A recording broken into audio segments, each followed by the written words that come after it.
Sir నమస్కారం sir. నా పేరు చిందం మహేష్. మాది పన్నూరు గ్రామం, రామగిరి మండలం, పెద్దపల్లి జిల్లా. నేను కాంగ్రెస్ పార్టీలో 2007 సంవత్సరం నుంచి వెళ్ళి పనిచేస్తూ ఉన్నాను. నేను ఫస్ట్ 2010 సంవత్సరంలో గ్రామశాఖ అధ్యక్షునిగా పనిచేసినాను. తర్వాత రెండోసారి కూడా గ్రామశాఖ అధ్యక్షునిగా మళ్ళీ నాకే అవకాశం రావడం జరిగింది. తర్వాత రామగిరి మండల్ సీనియర్ కాంగ్రెస్ పార్టీలో ప్రధాన కార్యదర్శిగా పనిచేయడం జరిగింది.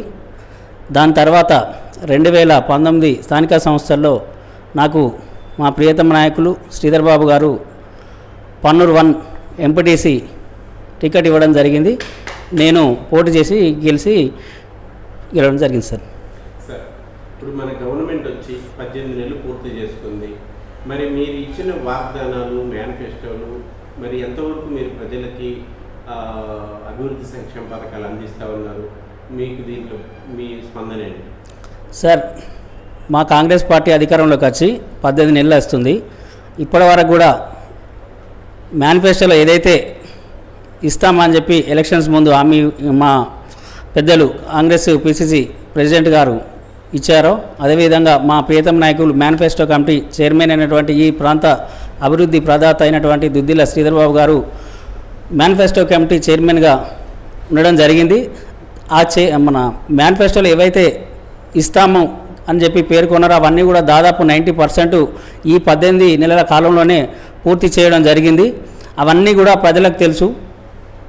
బీఆర్ఎస్ పార్టీ గత 10 సంవత్సరాల అధికారంలో ఉండి ఏ ఒక్క కూడా మేనిఫెస్టోలో వాళ్ళు ఇచ్చిన అమలు చేయలేదు. కాంగ్రెస్ పార్టీ కేవలం 18 నెలలలో మాత్రమే ఇచ్చిన దాంట్లో 90% పూర్తి చేయడం జరిగింది. మిగతాది కూడా 1 by 1 చేయడానికి కూడా చేస్తున్నారు.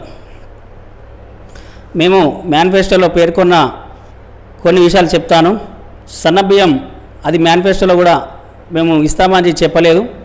సన్నబియ్యం కూడా ప్రతి రేషన్ కార్డుదారులకి, లబ్ధిదారులకు చేరే విధంగా సన్నబియ్యం ఇస్తుంది మాకు ప్రభుత్వం. అదేవిధంగా 200 యూనిట్ల వరకు ఉచిత కరెంటు, రైతు రుణమాఫీ, రైతు భరోసా, అదేవిధంగా ఇందిరమ్మ ఇల్లు, రాజీవ్ యువ వికాసు, ఇట్లా చెప్పుకుంటూ పోతే చాలా ఉన్నాయి సార్. ఇప్పుడు మరి ప్రతిపక్షాలు మీరు ఇన్ని చేసినా కానీ ప్రతిపక్షాలు కాంగ్రెస్ పార్టీ హామీలు అమలు చేయట్లేదు, పాలనలో ఫెయిల్ అయిపోయింది, ప్రజలు కష్టాలు పడుతున్నారు, మమ్మల్ని పిలుస్తున్నారు, మళ్ళీ 3 సంవత్సరాల్లో మేము వస్తామంటున్నారు. దీని మీద మీ కామెంట్? ప్రజలు ఎవరు కూడా కష్టపడతలేరు. కేవలం కాంగ్రెస్ పార్టీకి ప్రజల్లో వస్తున్న ఆదరణ చూసి ఓరలేకనే కాంగ్రెస్ పార్టీ పైన బురద జల్లే కార్యక్రమం పనిగట్టుకొని బీఆర్ఎస్ నాయకులు చేస్తున్నారు తప్ప ప్రజలు అందరూ కూడా ఈ కాంగ్రెస్ పార్టీ ప్రభుత్వం వచ్చిన తర్వాత కూడా అందరూ కూడా సుఖ సంతోషాలతో ఉన్నారు. రైతులకు రుణమాఫీ అయింది, రైతు వడ్లకు, సన్న వడ్లకు బోనస్ ఇవ్వడం జరుగుతుంది, రైతుకు మద్దతు ధర ఇవ్వడం జరుగుతుంది. ప్రతి ఒక్క వ్యవసాయ కూలీలందరికీ కూడా సంవత్సరానికి 12,000 రూపాయల లెక్కన రైతు కూలీలకు కూడా ఇవ్వడం జరుగుతుంది. దీంతో ఈ ప్రాంత రాష్ట్ర ప్రజలందరూ కూడా చాలా సంతోషంగా ఉన్నారు. కేవలం బీఆర్ఎస్ నాయకులు వాళ్ళ ఉనికిని కాపాడుకోవడం కోసం మాత్రమే మా కాంగ్రెస్ పార్టీ పైన, మా నాయకుల పైన బురద జల్లే కార్యక్రమం చేస్తున్నారే తప్ప దీంట్లో ఏమాత్రం కూడా వాస్తవం లేదని చెప్పి నేను తెలియజేస్తున్నాను. అవును, తెలంగాణ ప్రాంత ప్రజలు బాధపడుతున్నారు. ఎందుకోసం అంటే 1,00,000 కోట్లు కట్టి కాళేశ్వరం ప్రాజెక్టు నిరుపయోగంగా ఉందని చెప్పి బాధపడుతున్నారు. మీ ప్రభుత్వంలో జరిగినటువంటి 1,00,000 కోట్ల స్కామ్ తోటి బాధపడుతున్నారు. పేపర్ లీకేజీల వల్ల విద్యార్థులు బలిదానం చేసుకోవడం వల్ల కూడా బాధపడడం జరిగింది మీ ప్రభుత్వంలో. అదేవిధంగా ఫోన్ ట్యాపరింగ్ వల్ల కూడా ఎంతోమంది మరి మీరు చేసినటువంటి తప్పిదం వల్ల చాలామంది నానా రకాలుగా ఇబ్బంది కూడా గురవుతున్నారు. అందువల్ల బాధపడుతున్నారు తప్ప కాంగ్రెస్ పార్టీ వచ్చిన దానికోసం కాదు. మీరు చేసిన మీ ప్రభుత్వంలో 10 సంవత్సరాలు మీరు ఏదైతే చేసిరో ఆ విషయాల కోసం బాధపడుతున్నారు. సార్, మరి త్వరలో స్థానిక సంస్థలు ఎన్నికలు రాబోతున్నాయి. మరి ప్రజల యొక్క సంతృప్తి ఎలా ఉంది? మరి పథకాలు తీసుకున్న వాళ్ళు మరి సంతోషంగా ఉన్నారా, అసంతృప్తిగా ఉన్నారా?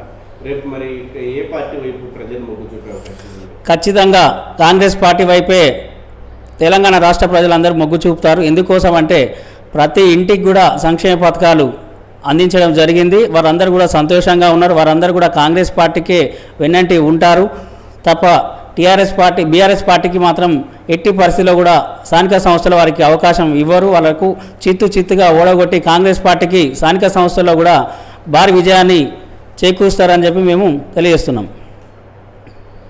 సార్ మరి 10 ఏళ్ళ తర్వాత కాంగ్రెస్ పార్టీ అధికారంలోకి వచ్చింది.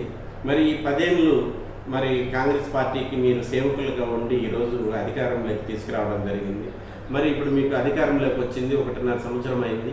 మరి మీరు పడ్డ కృషికి మీకు గుర్తింపు గౌరవం దక్కుతుందా? 100% దక్కుతుంది. ఎందుకంటే మా ప్రియతమ నాయకులు శ్రీధర్ బాబు గారు ప్రతిరోజు దాదాపు 18 గంటలు పనిచేసుకుంటూ ఈ ప్రాంత ప్రజలకే కాకుండా యావత్ తెలంగాణ రాష్ట్ర ప్రజలందరూ కూడా అందుబాటులో వండుకుంటూ వారి మంచి చెడులో అందరూ కూడా వారి సహాయ సహకారాలు అందిస్తున్నారు. ఏ ఒక్క కార్యకర్త ఈ ప్రాంతం నుంచి ఫోన్ చేసినా కానీ వారు ఎంబడే స్పందించి వారికి ఉన్నటువంటి అవసరం ఏదైతే ఉందో ఆ పని చేసి తీరుతున్నారు. అందరికీ కూడా అందుబాటులో ఉంటున్నారు, అందరికీ కూడా మంచిగా చేస్తున్నారు. అంతేకాకుండా వారి తమ్ముడు అయినటువంటి దుద్దిల శ్రీనుబాబు గారు కూడా ఈ ప్రాంత ప్రజలందరూ కూడా ఎల్లవేళలో అందుబాటులో ఉండి వారికి ఏ చిన్న ఆపద వచ్చినా కానీ వారు వెంటనే స్పందించి పనిచేయడం జరుగుతుంది. అందరికీ కూడా అందుబాటులో ఉండి మంచిగా సేవలు అందిస్తున్నారు సార్. ఇప్పుడు రాబోయే స్థానిక సంస్థల్లో ఖచ్చితంగా సర్పంచ్లను, ఎంపీటీసీలను, జెడ్పీటీసీలను, ఎంపీపీలను, జిల్లా పరిషత్ చైర్మన్లు అందరూ కూడా కాంగ్రెస్ పార్టీ వాళ్ళనే గెలిపించుకొని వారికే సపోర్టు చేసే విధంగా మేమందరం కూడా మా వంతు కృషి చేస్తాము. తప్పకుండా అదే కూడా జరుగుతుంది. పోయిన 2023 అసెంబ్లీ ఎలక్షన్స్లో మీకు అధికారం లేకుండా మిమ్మల్ని గద్దదించడం జరిగింది. అదేవిధంగా దాని తర్వాత వచ్చినటువంటి ఎంపీ ఎలక్షన్స్లో కూడా మీకు గుండు సున్నా రావడం జరిగింది. అదే మాదిరిగా ఇప్పుడు రాబోయే స్థానిక సంస్థల్లో కూడా మీకు చిత్తుగా ఓడించి మిమ్మల్ని బీఆర్ఎస్ పార్టీ మిగతా పార్టీలన్నీ కూడా చిత్తుగా ఓడించి కాంగ్రెస్ పార్టీ ఎవరికైతే బీఫామ్ ఇస్తుందో, ఎవరైతే పోటీలో నిల్చుంటారో మా నాయకులు వారిని తప్పకుండా గెలిపిస్తామని చెప్పి ఈ సందర్భంగా తెలియజేస్తున్నాం.